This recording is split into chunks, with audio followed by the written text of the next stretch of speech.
BlackRock, State Street, and Vanguard. These three companies are the largest shareholders of 88% of S&P 500 companies. Let me say that one more time. You got 500 companies, S&P 500, 88% of those companies, their largest shareholder of those companies is either State Street, Vanguard, or BlackRock, okay?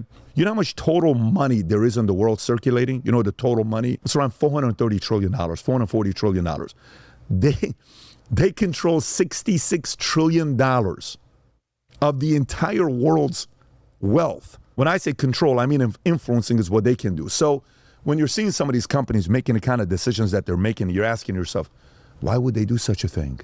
That is so stupid. You know, right now, if you wanted to go be nominated for an Oscars, I don't know if you guys know the data with nominating for Oscars, what percentage of your employees need to be part of a LGBTQ community, what percentage of your employees, actors, editors, cutters, a percentage needs to be from Native Americans, disability, LGBT, black. If you don't, you cannot be nominated, which means almost every single movie in the history of Oscars that won an Oscar would have never won with today's guidelines.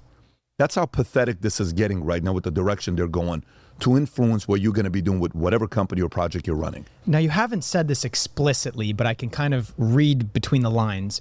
If your theory on all of this turns out to be true, is this stuff that you're nervous to be saying online? No, I'm not nervous to be saying online. But we know what happened to other people that potentially had knowledge. All I'm saying to you is the following. Everything I'm saying to you, you need to go do your own due diligence. Type in 88% S&P 500, BlackRock, Vanguard, State Street. Are you okay with that? That's what you got to ask yourself. For example, there's not a single other phone I want than an iPhone. I've had an iPhone since 2008, okay? I've had an iPhone since 2008. I love an iPhone. I love the iPhone, okay? If I look at what a Droid looks like in an iPhone and I use a Droid, I'm always going to come back to an iPhone, okay? If you're a Droid, what's the annoying thing about an iPhone person texting a Droid person? Green. Green. Mm-hmm. When you're on a flight, I can't talk to you. Or if I'm creating a group text and you're a Droid person, you screw the whole thing up. Do you know I often think about not adding the Droid person in the group text I'm sending because you're annoying me. I can't communicate with you. So watch this. They're now 58% of market share is this. The monopoly law in America is 50%. We don't have another phone company that's competing with these guys. I was a diehard Nextel person. I love the Nextel. The Nextel BlackBerry that they had was phenomenal. You know, the old Nextel, you guys are too young to remember, but there was a Nextel BlackBerry. We need somebody to want to compete with this. We need others to want to compete with this. So if it doesn't concern you, don't do it. But if you have three companies that have influence in 50 different industries, that ought to be something we should be concerned about. Okay, because they're going to be around for a while. The president's going to come in 1 term, 2 term, 8 years. There's not a lot they can be doing. But these guys are going to be around for decades.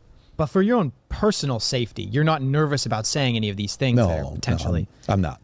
I'm not for my personal safety at all. Who do you think is the most powerful man on the planet? Some of those names I gave, I don't think it's the president. I think president is one of them. I think the people that run any of the virtual governments, they're for sure one of the most powerful men on the planet. Facebook, Zuck is on that list. You know, Elon is now on that list. I think the Google guys are more low-key, but they're also on that list on what influence they have. Bezos is on that list with the control that he has. But it's the Finks, it's the Soros, his son Alex that's going to take over. And then next comes some of these guys that are the media moguls. You know, Rupert Murdoch is still on that list. It used to be Ted Turner, but Ted Turner is not running CNN anymore. When they sold Time Warner, they screwed him over. He should have kept running that organization. That man would have been the most powerful man in America, if not a top 5 powerful man in America. But yeah, these are some of the names you have to be really, really careful with. And by the way, think about how most people learn. What do you think most people learn about Oppenheimer? How do you think most people for the first time ever learn about Oppenheimer? You think they read a book on it? You think they went and studied Oppenheimer? You think pre the movie coming out, if you ask the average person who's Oppenheimer, they're like, man, is that a beer from Germany? What is this? No, it's not a beer. It's a guy that is the nuclear bomb. And Einstein, no way. Yeah, most people learn about Oppenheimer through what? A movie. Right. Most people learn about Howard Hughes through what? Movie. Most people learn about, you know, a lot of these stories of people through movies. So you got to also put a lot of influence of these people that are making the movies and how they're feeding the messaging and persuading the younger generation that's too lazy to go read their own books because they're too much on TikTok and Instagram. So universities for people after they're done with high school and college, it's movies. So media's got a lot of influence. Whoever's telling the story has got a lot of influence over people. So you got to also give some kind of power to the people that are telling the stories.